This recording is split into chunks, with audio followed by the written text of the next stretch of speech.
Arestado ang 3 tauhan ng Land Transportation Office dahil sa pag-iimprenta umano ng mga peking plaka ng sasakyan. Ipinuslit daw nila ang mga plaka mula sa mismong planta ng LTO. May ulat on the spot si Joseph Morong. Joseph! Bistado nga yung operasyon ng made-to-order ng mga peking plaka na ginagawa pa mismo sa loob ng planta ng LTO sa Quezon City. Nakilala ang mga suspect na sina General Drony Arida, RJ Añasco at Valeriano Labaino. Iprinisenta sila kanina sa media ni LTO Chief Assistant Secretary Vigor Mendoza at ni Interior Secretary Benhur Abalos. At large naman Connie Raffi ang isa pang personnel na si Alan Joker Abrigo na itinuturing na mastermind ng operasyon. Ayon sa LTO ay isang taon na din nilang minanmana ng iligal na operasyon ng pag-imprenta ng mga iligal na plaka. Pero kahapon ay naaktuhan ng isang gwardiya ang pagpupuslit ng 5 plaka ng mga sasakyan ng mga sospek. Mismong si Mendoza ang nagsilbing complainant at humingi ng tulong ang LTO sa Special Project Group ng DILG na siya namang nag-operate sa mga sospek kahapon. 5 pares na mga plaka ng mga 4-wheel na sasakyan ang nabawi sa mga sospek pero nasa 38 na pares raw ang nawawala sa inventaryo ng LTO. Ayon sa LTO, isinisingit ng mga sospek sa ginagawa nilang mga plaka sa mismong planta ng LTO sa Quezon City ang mga in-order sa kanila ng mga plaka na siya namang ibinibenta sa halagang 5 hanggang 10,000 piso kada piraso. Hindi raw ito ini-scan sa sistema ng LTO kaya oras na nasa labas na ito ng kalsada at ginagamit na ng ilang mga sasakyan ay walang ibang detalyeng nakakabit sa plakang ito. Maaaring nagagamit daw sa krimen ang mga illegal na plakang ito. Nahaharap sa kasong 5 counts ng qualified theft at robbery ang 3. Abiso ni Mendoza at ni Secretary Abalos sa publiko na huwag bumili ng mga illegal na plaka. Nakikipag-ugnayan na rin daw ang DILG sa Highway Patrol Group ng PNP para kung makakasakote ng mga sasakyan ay huwag lamang plaka yung scan at hanapan na rin ng iba pang mga dokumento tulad ng ORCR. Narito ang pahayag ni Secretary Abalos. Sasabihin namin sa HPG, lalong-lalo na I will be advising them na pagdating pag-check, wag din ng police umasa lamang sa plate number. There should be right now, kakausapin ko nga si Asek Vigor, na sana magkaroon ng hotline between the police and their office para at any given time may makita isang tawag, alam namin kung ito'y galing, kung ito'y fake or what kaagad.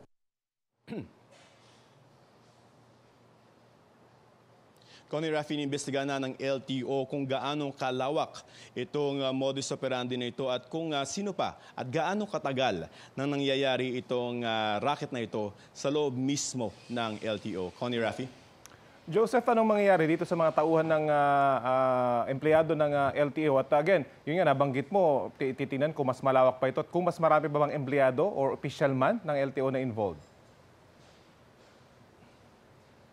Doon sa unang aspect, kung nasaan yung kung anong mangyayari doon sa mga empleyado, number 1, in-inquest na sila kaninang umaga pagkatapos ng press conference, ay dinala na sila sa prosecutor's office para i-inquest at hawak sila ng SPG, ng DILG at ng PNP. Ngayon, ang iimbestigahan kung may iba pang mga sangkot kasi marami din namang mga empleyado doon sa loob ng planta ng LTO sa Quezon City at titingnan kung may ilang pang kasabwat itong mga ito at kung gaano nakatagal nangyayari itong ginagawang racket ng mga ito sa loob ng opisina mismo na sa planta ng mga plaka ng LTO mismo nangyayari. Rafi. Joseph, nabanggit ba kung halimbawa may mahuli man na bumibili nitong mga illegal na plaka na ito ay papanagutin din ba sila sa batas? Yung mga nag-o-order nitong made-to-order na plaka na ito?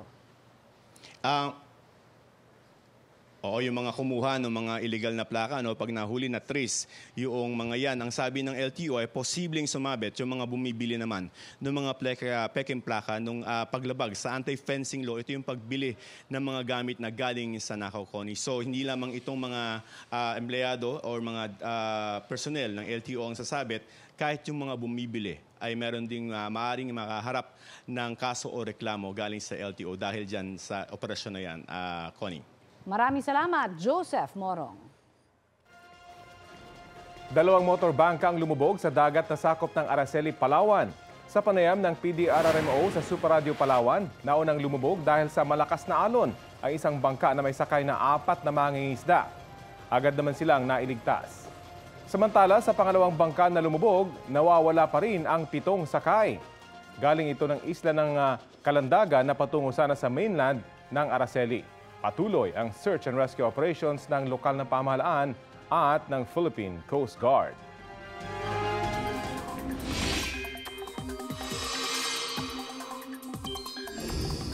Samantala, dahil naman po sa pagbahang dulot ng shear line ito pong mga unang linggo ng Enero, umabot na sa mahigit 14 na milyong piso ang halaga ng pinsala sa mga palaisdaan sa Davao Region.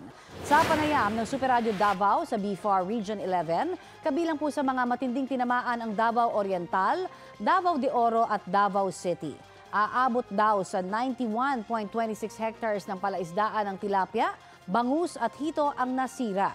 Namigay na po ng fingerlings ang BFAR sa mahigit 200 apektadong fish pond operators. Matapos magpaulan sa Bicol, ilang bahagi naman po ng Visayas at Mindanao ang uulanin din dahil sa shear line. Ayon sa Pag-asa, apektado ngayon ng nasabing weather system ang Eastern Visayas at Caraga Region. Hanging amihan naman ang umiiral sa Luzon, habang posible pa rin ang mga local thunderstorms sa iba pang panig ng bansa. Sa mga susunod na oras, asahan ang pag-uulan sa ilang bahagi ng Cagayan Valley Region, Aurora, Quezon, Mimaropa Region, Visayas at malaking bahagi ng Mindanao. Base po yan sa rainfall forecast ng Metro Weather. Posible rin po ang heavy to intense rain sa ilang lugar doon na maaari magdulot ng baha o landslide. Bukas at sa linggo, inaasahang magiging maayos ang lagay ng panahon sa halos buong bansa. Pero may ilang lugar pa rin ang posibleng makaranas ng light to moderate rains, lalo na po sa bandang hapon o gabi. Mananatili ring mababa ang tsansa ng ulan dito sa Metro Manila ngayong weekend. Kaya, Gina ang schedule para maglaba. Samantala, maalon at delikado pa rin po sa maliliit na sasakyang pandagat ang pumalaot sa ilang baybayin ng Catanduanes, Albay, Sorsogon, Northern Samar, Eastern Samar, Dinagat Islands at Surigao Provinces, kasama na ang Siargao at Bukas Grande Islands. Ngayong umaga, naitala po ang 12.2 degrees Celsius na minimum temperature sa Baguio City, 14.1 degrees Celsius sa La Trinidad, Benguet, 15 degrees Celsius sa Basco, Batanes, 17 degrees Celsius naman sa Malay-Balay, Bukidnon, habang 21.6 degrees Celsius dito sa Quezon City. Magkakaroon ng kasunduan ng Pilipinas at Vietnam na mas palalakasin ang kooperasyon ng mga Coast Guard ng dalawang bansa. Ayon sa Philippine Coast Guard, nakatakdang pirmahan ng memorandum para dyan sa pagbisita ni Pangulong Bongbong Marcos sa Hanoi sa susunod na linggo. Hindi pa raw malinaw ang mga eksaktong laman ng kasunduan. Pero importante raw ito para maiwasan ang posibleng gulo sa pagitan ng Pilipinas at Vietnam kaugnay sa mga pinag-aagawang teritoryo sa West Philippine Sea. Nasorpresa ang mga tagalan ng Davao City dahil sa sandamakmak ng mga isdang tamban na lumitaw malapit sa isang pasyalan. Kanya-kanyang pulot ang mga namamasyal at ilang trabahador mula sa kalapit na construction site. Kamakailan, libu-libong tamban din ang napadpad malapit sa isang pantalan sa Davao City. Gayon din sa dalampasigan sa Maasim, Sarangani. Paliwanag doon ng Penro, Sarangani, may upwelling o sirkulasyon ng tubig sa ilalim ng dagat. Umangat daw ang malamig na tubig na nagtulak sa mga tambahan na mapunta sa dalampasigan.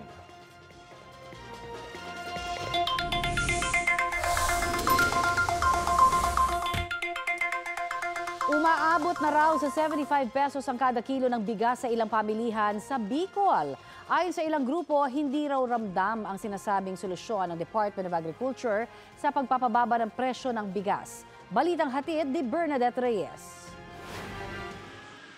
67 pesos na ang bigas sa Naga City. Pero ayon sa grupong Bantay Bigas, umaabot pa hanggang 75 pesos kada kilo ang bigas sa iba pang lugar sa Bicol. 60 pesos ang pinakamababa. Sa Mindoro na isang rice-producing province, 58 hanggang 60 pesos ang kilo ng bigas. Palaging binabanggit ng gobyerno na may stock, tumaas ang ating production, pero nananatiling napakataas yung presyo ng bigas. Mas tumaas pa. Inaasahan natin na dapat bababa kasi yung production natin tumaas. May importation tayo. Sa tindahang ito sa Quezon City, 60 pesos pataas din ang benta sa bigas. Medyo mahirapan ka kasi dati kung yung bili namin 1,000 lang halimbawa, nagiging 1,300 na. Ayon pa sa Bantay Bigas, hindi ramdam ng mga consumer ang sinasabi ng Department of Agriculture na mga solusyon para mapababa ang presyo ng bigas. Pagtatayo, aayusin niya yung mga post-harvest facilities, aayusin niya yung cold storage, yung ganyan. Ginagawa na yan eh. Hindi nila talaga niro-root out yung dahilan kung bakit tuloy-tuloy yung kakapusan natin sa pagkain. Sabi ng Department of Agriculture, sinisikap ng pamahalaan na tulungan ang mga magsasaka sa pamamagitan halimbawa ng pamimigay ng binhi, patubig at mga makinarya para mapadami ang produksyon ng bigas. Noong nakaraang taon, nakapagtala ang Pilipinas ng mahigit 20 million metric tons na ani. Mahal kasi yung imported rice, 600 to 700.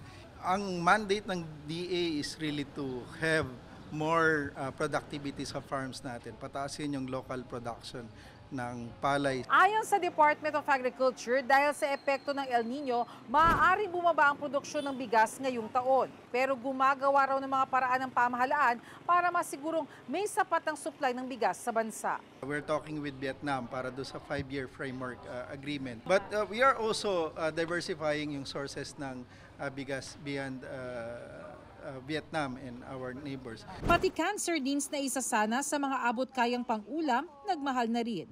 Inaprobahan na kasi ng DTI ang 2 piso o higit pang taas presyo sa ilang brand. Ang DTI, katuwang ang mga canned sardines manufacturer, planong maglunsad ng Pinoy sardines o mas abot kayang alternatibo para sa mga mamimili. Sa kasalukuyan, meron yan sa tinapay. Kaya tayo merong Pinoy Tasty at Pinoy Pandesal. Pero sa taya ng Canned Sardines Association of the Philippines, aabutin pa ng ilang buwan bago mailunsad ito. Pero ngayon pa lang, naghahanap na sila ng mga paraan kung paano mapapababa ang presyo ng ilulunsad na Pinoy sardines. We may be looking for new sources of tomato paste. We also want to work on vegetable, yung aming spicing and yung flavoring items from agricultural products like carrot, pepper, etc. Bernadette Reyes, nababalita para sa GMA Integrated News. Iniutos ni Vice President at Education Secretary Sara Duterte na alisin ang mga administrative tasks ng mga public school teacher. Layo niya na matutukan ng mga guro ang pagtuturo sa loob ng mga silid-aralan. Sasaluhin naman ng karagdagang 5,000 non-teaching personnel ang mga administrative task. Ang naturang DepEd order inaasahang ilalabas ngayong araw. Pinag-aaralan naman daw ng DepEd ang aumento sa sahod ng mga guro at iba pang benepisyo gaya ng overtime pay, calamity assistance fund at health insurance.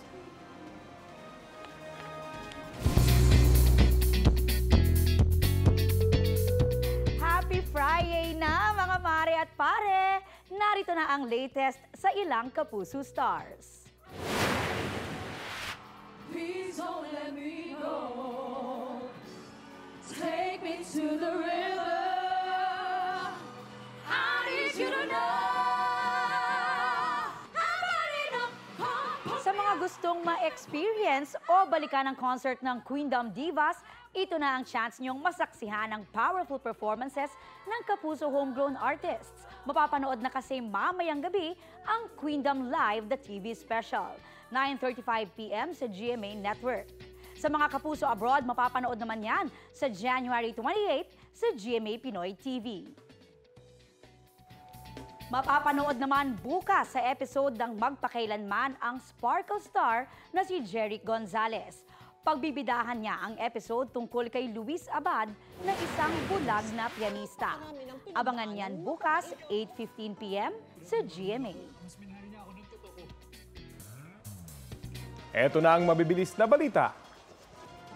Arestado ang 4 na Koreano matapos umanong magsimula ng gulo sa labas ng isang bar sa Taguig.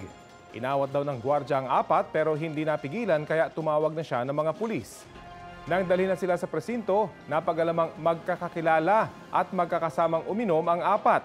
Hindi pa alam ang dahilan ng kanilang away. Mahaharap sila sa reklamong alarms and scandals. Wala silang pahayag. Arestado ang dalawang lalaki dahil sa umunoy panggagahasa sa dalawang minor de edad sa Naga, Cebu. Hindi umuwi ang dalawang dalagita matapos magpaalam ang ate na susunduin ang kapatid niya sa computer shop. Natuntuon ang magkapatid kasama ang dalawang lalaki na edad 19 at 18. Ayon sa magkapatid, may nangyari sa kanila kasama ang mga lalaki. Depensa ng mga lalaki, nakilala nila online ang magkapatid, niligawan at naging girlfriend daw. Ang isa sinabing hindi raw alam na menor de edad ang mga dalagita. Humingi ng tawad ang dalawang lalaki pero desidido ang ina na magsampa ng reklamo. Hinihintay na ang resulta ng medical examination sa mga dalagita habang iniahanda ng pulisya ang reklamong statutory rape. Isa po ang Pangasinan sa 15 probinsyang nakikita ng pag-asa na magkakaroon ng drought condition sa pagtatapos po yan ng Enero. Ngayon pa lamang kasi may mga poso nang natutuyo dahil daw sa epekto ng El Nino. Balitang hatid ni Jasmine Gabriel Galban ng GMA Regional TV1 North Central Luzon. Ni minsan, hindi rin natuyuan ang poso na ito na ginagamit ng pamilya ni Mang Carlos sa barangay Maasin, Mangaldan, Pangasinan. Ang tubig mula sa poso ang ginagamit nilang inuming tubig, pati na sa paglalaba at pagluluto. Pero ngayong buwan lang, nagulat sila dahil wala nang lumalabas sa tubig sa kanilang poso.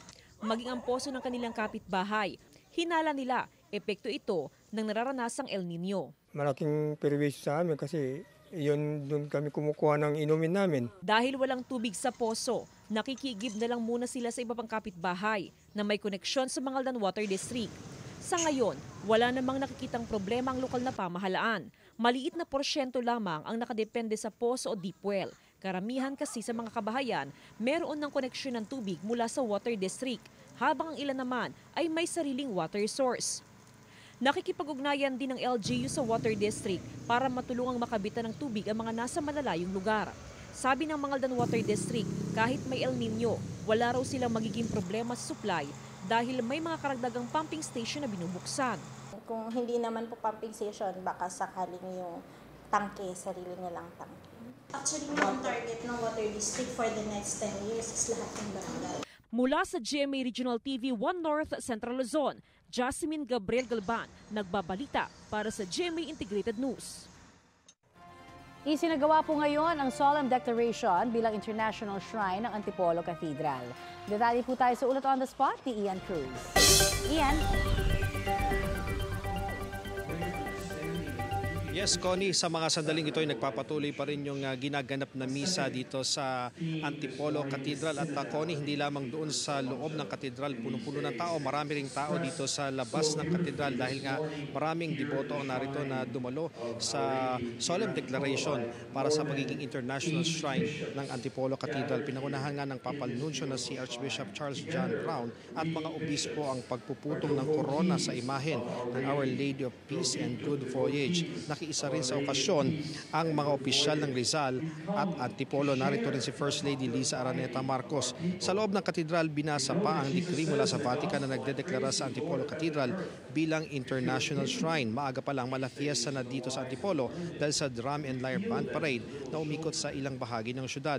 May maiksing prosesyon ng Our Lady of Antipolo mula sa Christie tungo sa harap ng katedral kung saan nagbigay ng pugay ang maraming deboto. Formal na naging International Shrine ng Antipolo Cathedral March 25 noong nakaraang taon. Mas kilala ito ngayon bilang International Shrine of Our Lady of Peace and Good Voyage. Ayon sa CBCP, ang March 25 ay ang araw din kung kailan ang imahe ng Our Lady of Peace and Good Voyage ay umalis sa Acapulco, Mexico sakay ng isang galyon. Halos 400 taon na nakakaraan. Nakarating ang imahe ng ligtas sa Pilipinas noong June 18, 1626 at mula noon nga ay tinawag ng Our Lady of Peace and Good Voyage. Connie, Antipolo Cathedral ang unang international shrine sa bansa, ikatlo sa Asia at ika-11 sa buong mundo. Patuloy tayong mag-aantabay sa mga huli pang mga kaganapan mula rito sa Antipolo. Balik sa iyo, Connie. Maraming salamat, Ian Cruz. Pagtalo ng isang lalaki nakaberde sa isang taxi driver sa Mandaue, Cebu. Umandar ang taxi kahit nakabukas ang pinto nito sa passenger side. Sumunod naman ang lalaki at sumampa sa gilid ng taxi. Pilit niyang hinilang palabas ang taxi driver. Nang hindi mapalabas, pinaghahampas niya ng ilang beses. Maya-maya lang, bumaba ang taxi driver hanggang sa magsuntukan ang dalawa. Sabi ng Mandawi City Traffic Office, nagkainitan ng dalawa matapos magkagit-gitan ng taxi ang truck na minamaneho ng lalaking nakaberde. Nagkausap na raw sila at napagkasundo ang hindi magsasampa ng reklamo laban sa isa't isa. Sa General Santos City, patay po ang isang lalaking 8 taong gulang matapos umanong bugbugin at ibagsak sa higaan ng sarili niyang ama. Ilang araw na kritikal ang lagay ng bata sa ospital bago siya pumanaw. Nagtamo po siya ng mga pasa at bali sa katawan. Ayon sa investigasyon ng pulisya, lasing ang ama nang mangyari ang insidente sa kanilang bahay nito pong Martes ng madaling araw. Napag-alamang binugbog din ng suspect ang isa pa niyang anak. Nasa Maynila ang ina ng mga bata nang mangyari ang insidente. Nakakulong na po ang suspect na mahaharap sa reklamong parricide at serious physical injury. Nang hinga ng reaksyon, umiyak po siya at humingi ng tawad sa nangyari. Iniimbestigahan na ng Meralco ang reklamo ng isang customer na naputulan na nga ng kuryente pero nakatanggap pa ng bill na mahigit 100,000 piso. Narito ang aking report. Nagulantang si Maris Acebron nang may dumating na bill ng Meralco. Ang sinisingil sa kanila, mahigit 134,000 pesos. Nagtataka si Maris dahil noon pang pandemya naputol ang kanilang kuryente. Hindi kasi nila mabayaran ang 9,000 pesos nilang bill sa kanilang tahanan sa Gawad Kalinga Village sa Baseco Compound sa Maynila. Nakikigamit na lang daw sila ng kuryente ng kapitbahay nilang kamag-anak para mapagana ang 2 ilaw at isang maliit na electric fan. Bago natanggap ang 134,000 na bill sa kuryente, may sumulpot din daw na bill para sa Agosto noong nakaraang taon. 24,000 po. So bigla lang po itong sulpot yung last year po, mga September. So bakit kami magkakabil? Matagal nang putol yung kuryente. Agad daw na dumulog si Maris sa Meralco. Pinangakuan siyang titingnan ng problema at babalikan siya pero wala raw natanggap na email si Maris. Mula na magreklamo, wala na raw natanggap na bill uli si Maris kaya inakala niyang naayos na ang problema. Pero bumulaga ngayong Disyembre ang 134,000 pesos na bill. Nagulat lang po kami, binigla kami ng itong January, 134 na po. Ibig sabihin yung September, October, November, nasan po yung resibo na bill na po yun? Wala po kami natanggap. Batay sa bill ng Meralco, gumana uli ang kanyang metro mula noong Agosto. Nakakapagtaka raw dahil bukod sa hindi ginamit, masyado raw malaki ang konsumo. Sana po malinis po itong 134,000 na hindi naman po kami ang naggumamit. Ipinarating ng GMA Integrated News sa Meralco ang reklamo ni Maris. Sa inisyal na investigasyon, lumabas na mukhang na-reconnect umano ang kanilang linya. Pangako ng Meralco, masusunod nilang iimbestigahan ang reklamo at makikipagtulungan kay Maris para maiayos ang kanilang billing. Nailibing na ang Pinoy na miyembro ng Israel Defense Forces na nasawi sa pagsabog sa Gaza. Kabilang si Sergeant First Class Cedric Garin na isang reservist sa 21 sundalo ng Israel na nasawi sa pagsabog sa Gaza nitong Lunes. Sa gitna yan ang nagpapatuloy na bakbakan ng Israel at grupong Hamas. Sa libing ni Garin, dumalo ang kanyang mga kaanak at kaibigan para alalahanin ang kanyang sakripisyo. Naroon din ang ilang Israeli soldiers na nag-alay ng gun salute kay Garin. Nauna na rin nagpaabot ng pakikiramay ang Embahada ng Pilipinas at Israel sa mga naulila ni Garin.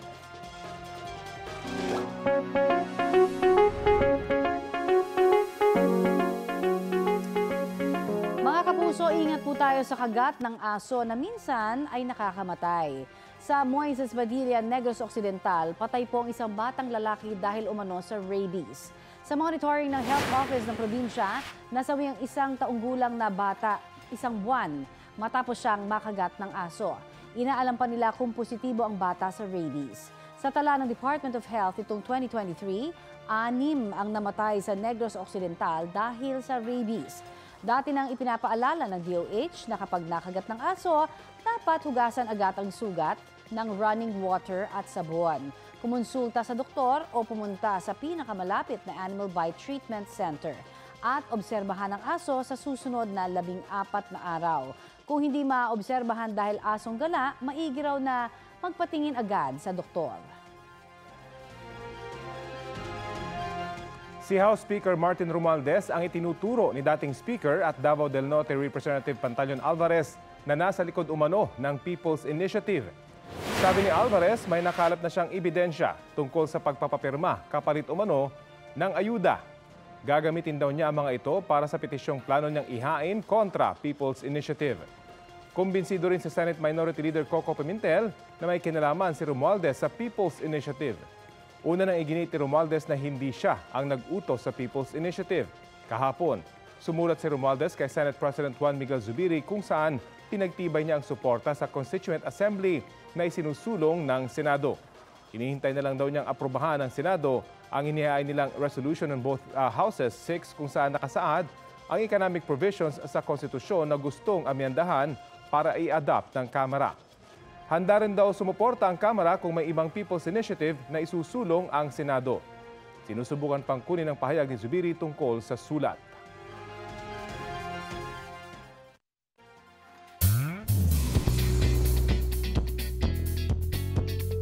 Nothing but celebration para sa 29th anniversary ng Sparkle GMA Artist Center.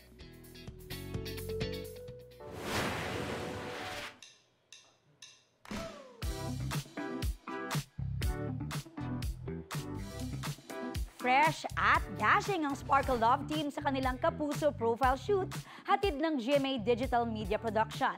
Featured ang Barda, Barbie Fortesa at David Licauco ng Pulang Araw, Julie Ver, ang talented couple na sina Julian San Jose at River Cruz, at ang Ruka, Black Rider star Ruru Madrid at si Sangretera Bianca Umali. Sila raw ang 6 sa brightest celebrity stars ng ating generation. Para sa anniversary pa rin ng Sparkle, naghatid naman ng saya ang ilang Kapuso artist sa mga pasyente at staff ng Philippine Children's Medical Center. Present ang bida ng abot kamay na pangarap na sina Richard Yap at Ken Chan, pati na rin ang ilang Sparkle teens, Child Star at Girl Group. Bukod sa good vibes na performances, namigay rin sila ng mga regalo at care kit.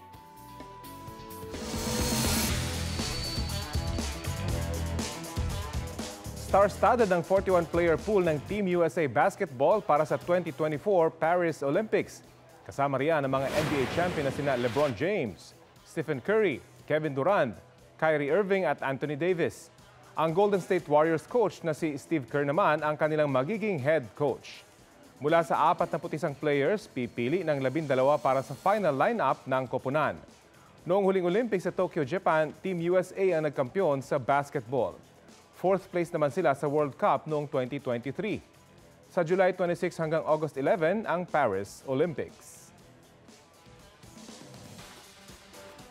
Samantala, ngayon pong weekend na ang Dinagyang Festival sa Iloilo City. Update po tayo sa ulat on the spot ni Kim Salinas ng GMA Regional TV 1 Western Visayas. Kim? Connie, ramdam na dito sa City of Love ang Dinagyang Fever. Ang mga Ilonggo at mga bisita ay nagsimula ng mamasyal at mag-enjoy ng masasarap na pagkain na tatak Ilonggo. 2 araw bago ang Dinagyang Tribes Competition, puspusan na ang rehearsals at blockings ng mga competing tribe na pambato ng iba't ibang paaralan sa lungsod. Ang supporters ng mga ito, hindi rin pinalampas ang pagkakataon na makapanood ng patikim na performances sa mga judging area kada gabi. Pero bago ang pasiklaban ng mga tribo sa linggo, dagsa na ang mga bisita sa food festival para matikman ang tatak Ilonggo na mga pagkain. Patunay kung bakit kinilala ng UNESCO ang Iloilo City bilang Creative City for Gastronomy. Ang mga bisita na galing pa sa ibang bayan nag-e-enjoy sa mga Ilonggo food. Sinisiguro naman ng otoridad na maging mapayapa ang pagdiriwang ng Dinagyang. Nasa 9,000 security force kabila ang pulisya, iba pang law enforcement agencies at mga force multiplier ang nakakalat nga sa iba't ibang bahagi ng lungsod. Itinuturing ng otoridad na malaking hamon ang pagbabantay sa Dinagyang Festival ngayong taon dahil sa hindi natuloy ang hiling nilang signal shutdown. Kaya asahan ang mas mahigpit na inspeksyon sa mga dadalo, lalo na sa entrance ng festival sites. Bawal magdala ng backpack o maleta, gayon din ang mga matatalim na bagay. Ipinapatupad ang gun ban sa buong lungsod simula January 19 at magtatapos sa Lunes, January 29.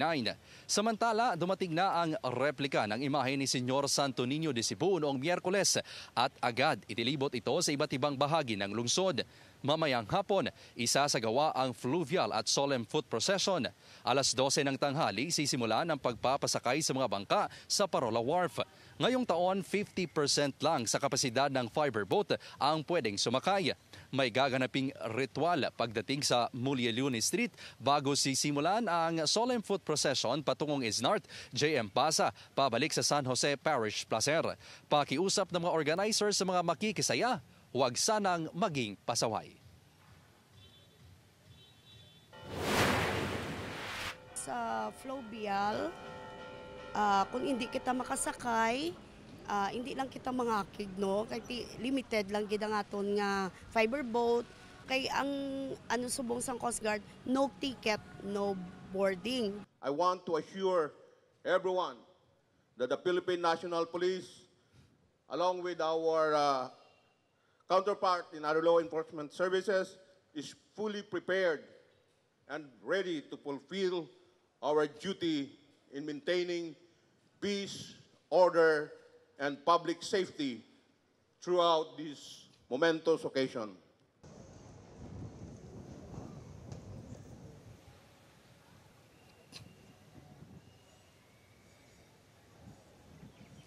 Connie, inaabisuhan ng PCG at organizers ang publiko na hindi papayagang sumama sa fluvial procession mamayang hapon ang mga minor de edad, senior citizens, pati mga PWD at buntis.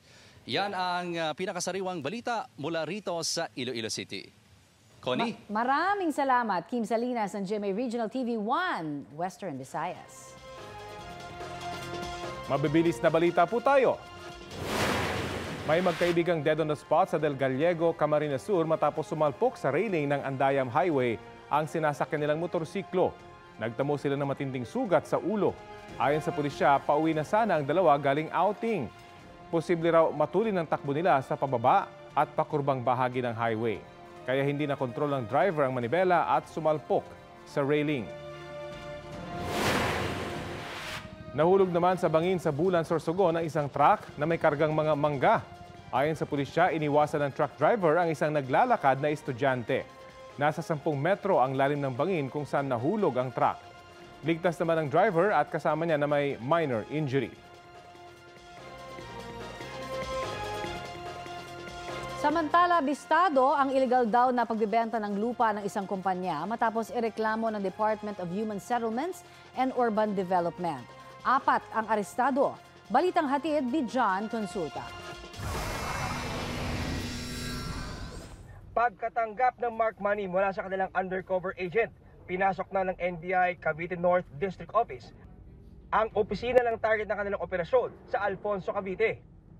Ina-arresto namin kayo ngayon sa salang violation ng PD 957 at RA 9646. 4 na tao ang inaresto, kabilang ang CEO ng isang real estate company na ayon sa Department of Human Settlements and Urban Development o DHSUD ay iligal na nagbebenta ng lupa sa Cavite nang hindi kumukuha ng permit sa kanilang tanggapan. Na-recover ang 25,000 pesos mark money at mga dokumentong ginagamit sa transaksyon.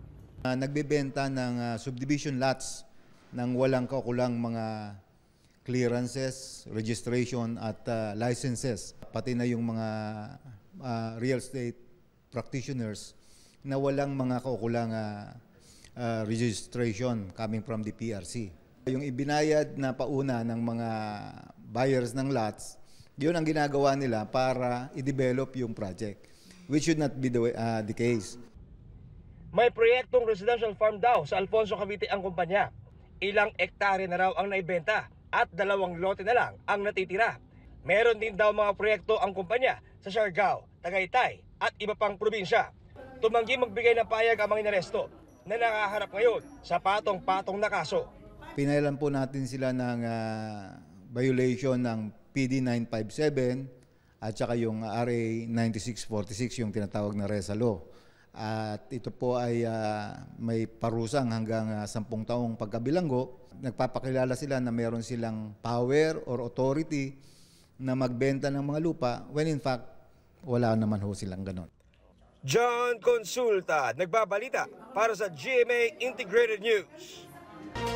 Kinwestiyon sa Senado ang tila sunod-sunod na pagkakapanalo ng mga lone better ng jackpot sa Lotto Games. Sa Lotto results na makikita po sa website ng Philippine Charity Sweepstakes Office o PCSO, mahigit 10 beses nang nangyayari yan mula pa noong Disyembre. Sa kabuuan, mahigit 2 billion pesos na ang napalanunang jackpot prize. Iniimbestigahan na raw ito ng Cybercrime Investigation and Coordinating Center. Pinasupina na rin ang records ng Bureau of Internal Revenue para malaman kung tumutugma ito sa bilang ng tumaya at napalanunang halaga. Sabi ng PCSO, hindi nila minamanipula ang resulta. May nakabantay raw na tauhan ng Commission on Audit sa tuwing magdodraw ng bola at may CCTV rin sa kwarto kung saan ito isinasagawa. Ipagpapatuloy pa ng Senado ang investigasyon. I have to assure you that you can never manipulate it. Kaya nga po allowed kami mag-bet, Mr. Chair. Even I can bet because it's beyond me, Mr. Chairman. Betting po on all combinations is a right of anybody. Kung it doesn't guarantee anything po.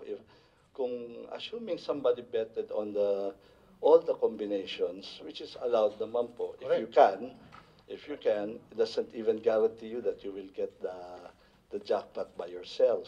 Our record shows na hindi naman po binetan po ang lahat ng combinations on the day po ng tinamaan.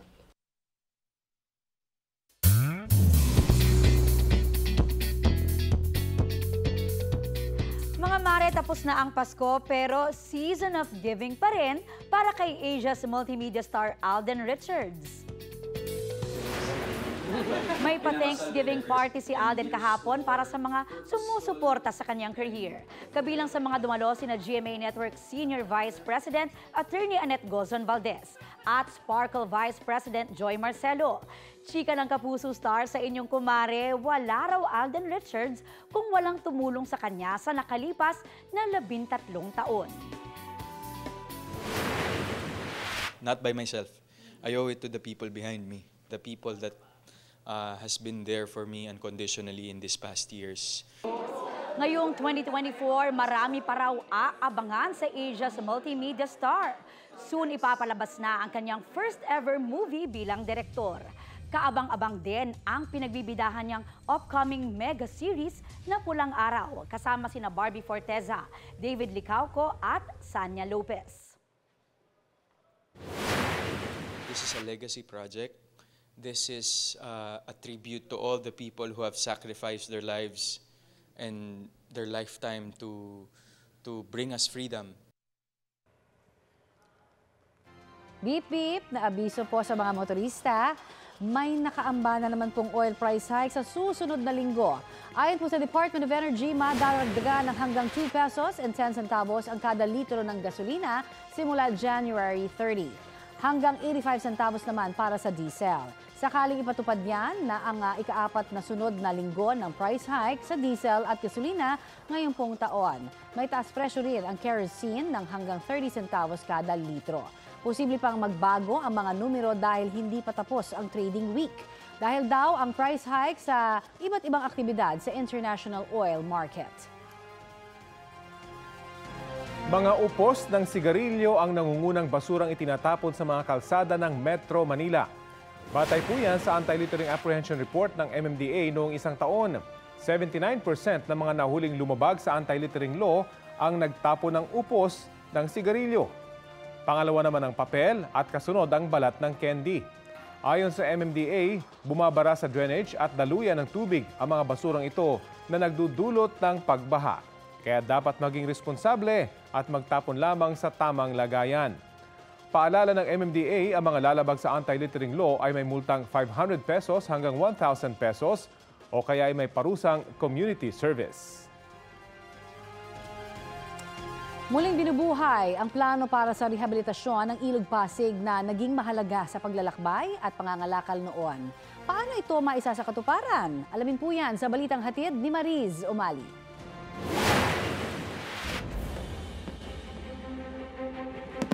Sulyap daw ito sa bagong Ilog Pasig pag natapos ang Pasig River Development Project.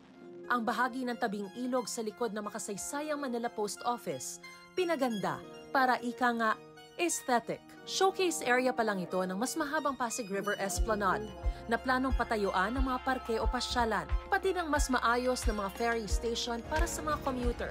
25 kilometer stretch ito from Manila Bay up to Laguna de Bay. Kasama lang naman sa plano na 150 hectares na forest park na comparable sa New York Central Park. Kung tutuusin, pagbuhay lang ito sa dati ng mahalagang papel ng Ilog Pasig, lalo sa kalakalan at paglalakbay. Naging lokasyon pa nga ito ng ilang tagpo sa nobelang Noli Me Tangere ni Jose Rizal. Ito yung naging superhighway ng mga ninuno natin hanggang noong Spanish period. Yung mga taga Laguna, taga Batangas, para tumungo ng Maynila, kailangan dumaan ng Pasig River from Laguna de Bay. Maraming administrasyon na ang tumututok sa paglilinis sa Pasig River.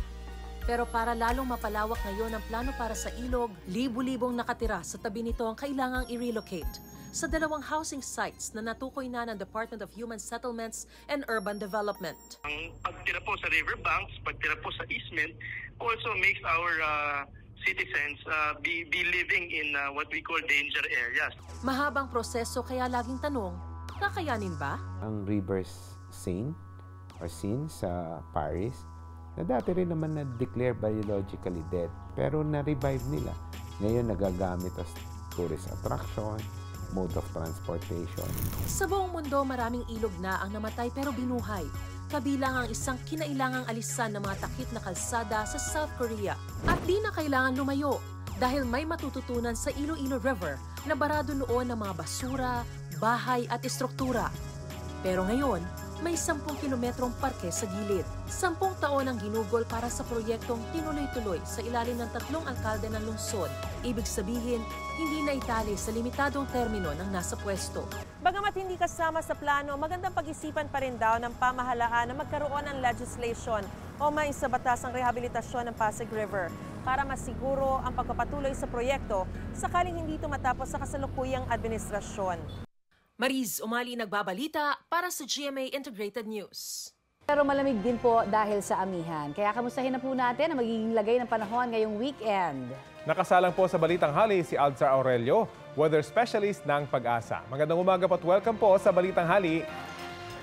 Hello po, magandang tanghali po sa inyo, Rafi, Connie, at ganun din po sa lahat ng taga-subaybay po. Alzar, magiging matindi ba yung pag-uulan dahil sa shear line ngayon sa ilang panig ng Visayas at Mindanao? Kasi di ba yung shear line din yung sinasabing nagpabaha sa ilang lugar last week? Yung patungkol po sa shear line, nakikita ko namin na ngayong araw lang po ng mga ka-affected sa eastern section ng Visayas at Mindanao. At katananan po, nag-issue po tayo ng weather advisory. Sa amin, nasaan pa rin ng mga moderate to heavy rains na posibleng magdulot ng pagbaha at pagguho ng lupa. Yun po sa may Southern Leyte, Surigao del Sur, Surigao del Norte, at yun din po sa may Dinagat Island. At bukas, ngayon po, buong bansa ay naapektuhan ng amihan. At bukas, ngayon, amihan ang naapektuhan ng buong bansa. Bukas, amihan pa rin ang mga kapekto sa buong bansa. At yun lang po, ngayong araw lang po ang mga kapekto at inaasahan bukas ay lalayo to sa ating bansa. O kaya mag-move eastward palayo sa ating kalupaan itong shear line. Patuloy po nating aabangan yung balitaan. Maraming salamat po sa inyo, Alza Aurelio, weather specialist ng Pag-asa. Samantala, sa Laguna po ang next adventure ng kapuso nating si Drew. Perfect daw roon kung ang gusto mo raw ay swertihin. Ito ang patikim ng biyahe ni Drew. Taas kamay sa mga naghahanap ng swerte biyeros. Ang plano? Road trip to Laguna. Kung saan ang mga tao naliligo raw sa swerte.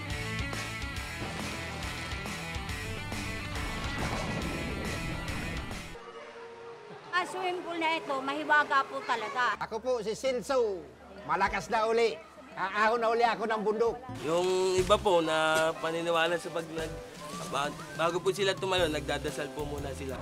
Dito sa Pakil, ang pantaboy nila sa malas, nakasalalay daw sa kapirasong tela. Nung college ako, na-hold up yung jeep na sinasakyan ko. Ako pa yung nasa dulo. Ako lang yung hindi nakuhaan. Lahat ng pasahero na nakawan. So nailigtas yung wallet ko dahil yung wallet ko ay may damit ng Belhen. Pero sa Paite, makikita raw ang sagot sa tuktok ng Mount Humarap. Hindi naman masama maniwala dahil... Tama naman po. Subok lang na subok. Subok lang na subok. Nasa iyo din naman yung, yung kapalaran mo. Sa Nakachamba rin ako sa isang laro sa Paite, Laguna. So usually po, kapag naglalaro ho kayo, nagsisimula ho kayo dito. Tapos may ganyan po ba? Wala po. Susunod, may pagkaing nagdadala raw ng swerte sa mga taga-Laguna. Bago malaman ko ano yan, magpapaikot-ikot. Ikot-ikot muna tayo. Hala.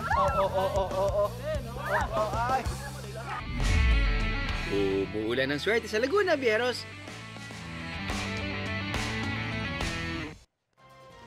Happy weekend po sa ating lahat. Ito po ang Balitang Hali. Bahagi kami ng mas malaking misyon. Ako po, si Connie Sison. Rafi Tima po. Kasama nyo rin po ako, Aubrey Carantel. Para sa mas malawak na paglilingkod sa bayan. Mula sa GMA Integrated News, ang News Authority ng Filipino.